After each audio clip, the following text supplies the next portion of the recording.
Recently, I was listening to someone who said, "You can't marry me." And she's a lady, and she said, "You can't marry me. I'm too strong. You cannot marry me." So it depends on what she was discussing, and I understood the point she was making and where she's coming from.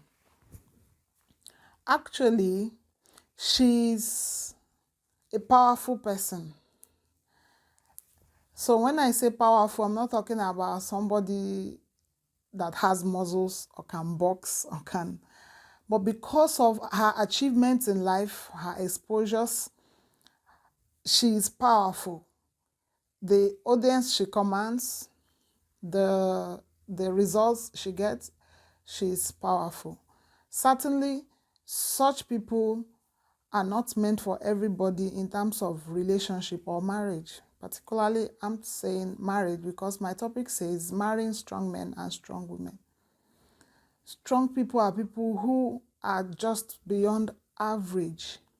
And if you are an average person or just a normal guy or lady, and by hook or crook or by providence, you end up marrying such people, you will have problems with them, not because you are bad and not because they are bad, but because they have broken some fallow grounds that you have not broken, because they have fought challenges and they have become normal.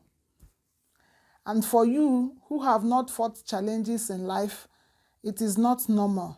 It becomes over ambitious for you to be involved in such relationship.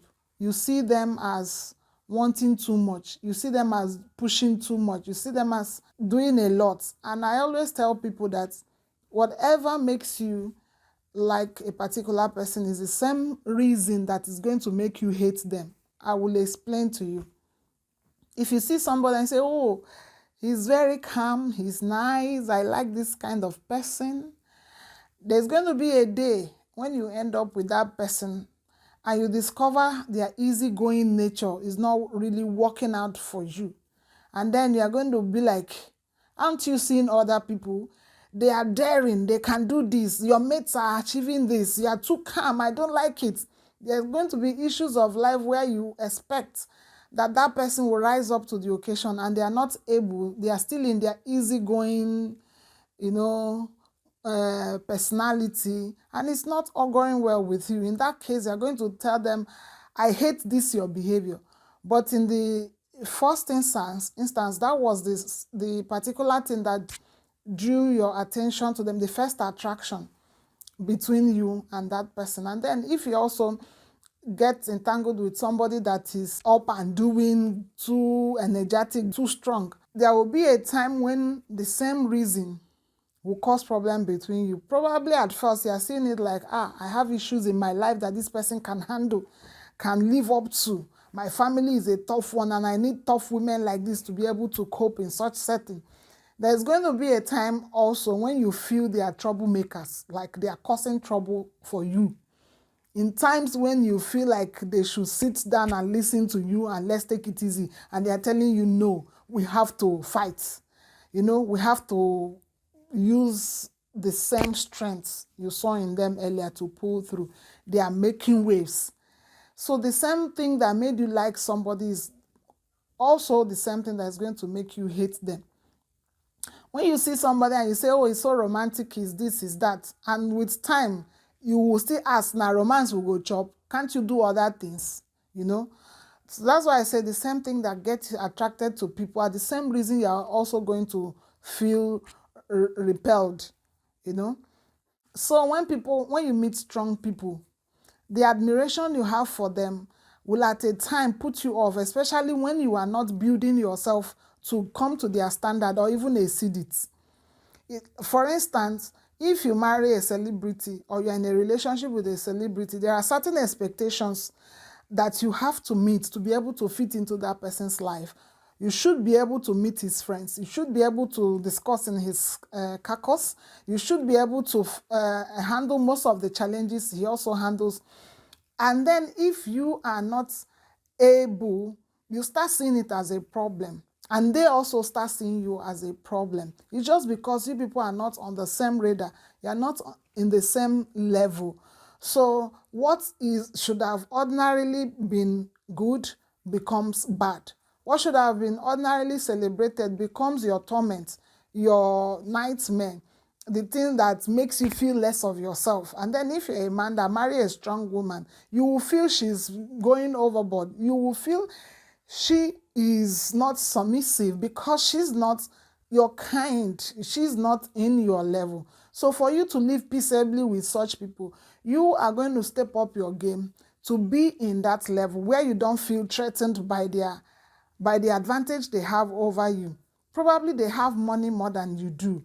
And then they're making decisions. Of course, somebody that has money or the resources that life is able to give cannot always look at praying to God for all the answers. I'm not saying you despise God in your life or in your dealings, but I'm trying to say that that person will get to a point where basic issues of life will not require praying to get them. If he needs a car, the person buys a car. If the person needs a house, the person gets a house.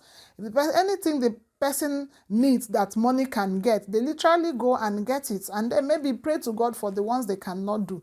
That is not to say that the person doesn't believe in God. And then the point I'm making is that those kind of people who are made, who have the resources of life, if you're in a relationship with them, it will come to a time when you are feeling like they are not submissive. As a woman, she's not submissive. She just wastes money. She buys everything she wants to buy every time she's spending money. It's simply because you are not at that level where you can afford everything that life can offer you. Instead of blaming that person and feeling threatened and feeling like they are not submissive to you because you want them to play by your templates and live, I'm not saying they cannot live in your level, but don't feel threatened when they are doing things they ordinarily feel they should do and can do. And then if you, as a woman too, you marry a guy that is not in the same level with you financially or in the good things of life or what life can offer, understand also their insecurities. You will understand that you need to make them have a sense of belonging, not feeling intimidated and not feeling like this guy is a Jew guy is not meeting up in life. And to forestall the problems that will come from that, it's advisable, whether you can handle the challenges that come with marrying people that are strong men and strong women. And because you have such notions of them, you're going to start having issues. You will see it as that they have character issues. So instead of seeing it as character issues, see it that we are not in the same level at this time. And I'm going to do everything I can do to come up to your level. If I need to get a degree, I will go ahead and do that. If I need to fine-tune the ones I have, I will go ahead and do that. If I need to develop my business acumen, I will have to do that. And then I also tell people, don't fight with somebody that is bigger than you. And don't rub shoulders with somebody that is bigger than you. Why?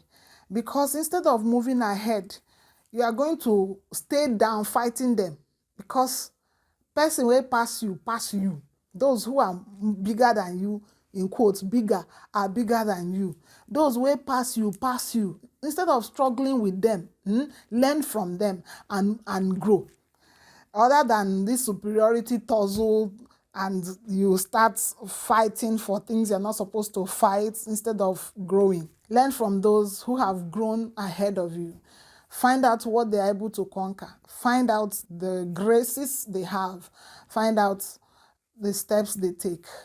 Find out what you can learn from them instead of seeing them as troublesome and seeing them as strong men and strong women.